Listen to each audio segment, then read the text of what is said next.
அருட்பெருஞ்சோதி அருட்பெருஞ்சோதி தனிப்பெருங்கருணை அருட்பெருஞ்சோதி திருவருட்பிரகாச வளலா திவ்ய திருவடியிலே சரணம். வணக்கம். இன்றைக்கு நாம் சிந்திக்கக்கூடிய அகழ்வரிகள் 143 144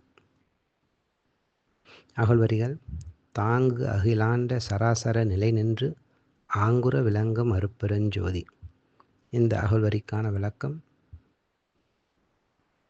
முன்வரியில் பிண்டத்தில் விளங்குகின்ற மெய்ப்பொருள் பற்றி கூறப்பட்டது.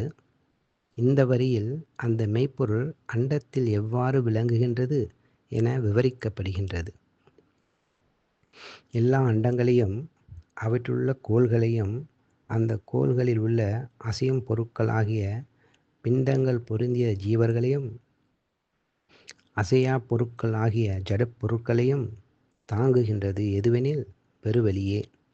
இவை அனைத்தும் அந்த பெருவெளியிலேயே அமைந்து அவைகள் தன்னைத்தானே சுற்றியும் மற்ற கோள்களையும் தனக்கென அமைத்து கொண்டுள்ள பாதை மாறாது அதே பாதையில் சுற்றியும் நிலை மாறாது உள்ளதை அறிவோம்.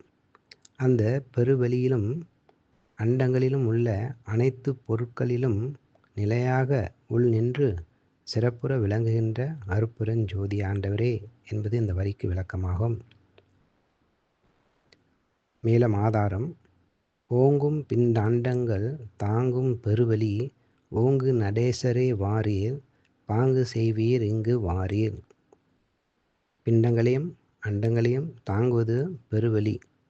அந்த பெருவெளியே இறைவனாக காணுதற்குரிய ஆதாரம் மெய்யுணர்ந்த வாதவூர் மலையை சுத்த வெளியாக்கி கலந்து கொண்ட வெளியே என்று பெருமான் பாடியிருப்பார்கள். நன்றி. அருட்பெருஞ்சோதி அருட்பெருஞ்சோதி தனிப்பெருங்கருணை அருட்பெருஞ்சோதி திருவருட்பிரகாச வளலா திவ்ய திருவடியிலே சரணம். ராமலிங்கா அபயம் ராமலிங்கா அபயம் ராமலிங்கா அபயம் அபயம்.